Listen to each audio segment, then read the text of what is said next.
আসসালামু আলাইকুম। আমি আজকে একটু মলা মাছ, এই যে মলা মাছ নিয়েছি। এখানে একটু একটু দু একটা চাপিলা মাছও আছে, দু একটা পুঁটি মাছও আছে, মানে ওটার সাথেই আসছে। এই মলা মাছটা আমি কিভাবে রান্না করব সেটাই দেখাবো। তো এখন আমি কড়াইটা বসিয়ে নিয়েছি। এখন আমি একটু তেল দিয়ে দেব।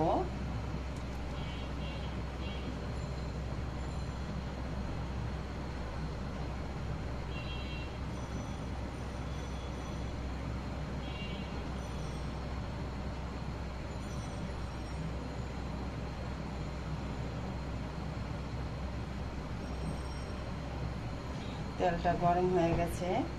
এখন আমি পেঁয়াজ কুচি দিয়ে দিব।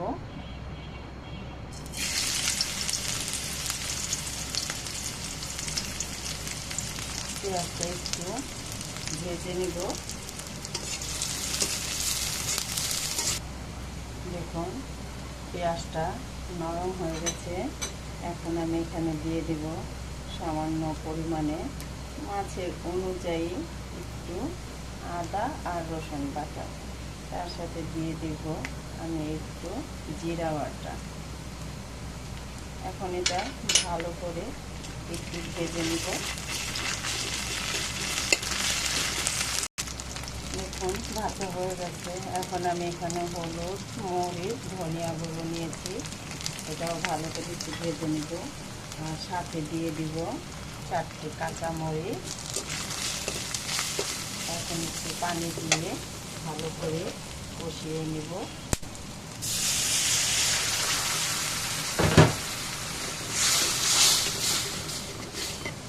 দেখুন মশলাটা কষিয়ে নিলাম।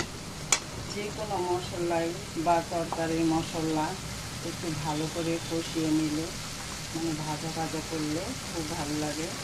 এখন দিয়ে দিব একটু লবণ, সাথে দিয়ে দিব আমার এই ধোয়া মাছগুলো। এখন একটু ভালো করে নেড়ে আমি পানি দিয়ে দিব। হয়ে গেছে। এখন আমি একটু পানি দিয়ে দিব।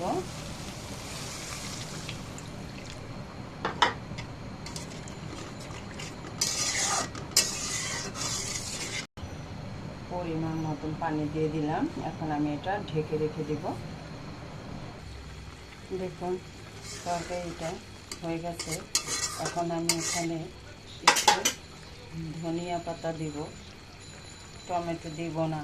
আর বর্তমানে যে দাম, টমেটো বলেন ধনিয়া পাতা বলেন, ধনিয়া পাতা বলে নাকি 400 টাকা কেজি, আর টমেটো তো আছেই 160 থেকে 80 টাকা 70 টাকা কেজি।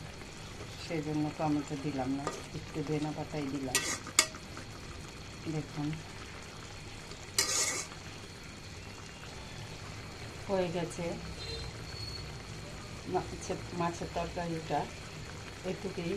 আমি একটু হালকা হালকা ঝোল ঝোল রেখেছি, একটু ভাত মাখলে যাতে একটু ভিজা ভিজা হয়, খেতেও ভালো লাগে। তাই মলা মাছটা আমি এভাবে রান্না করলাম আমার মতো।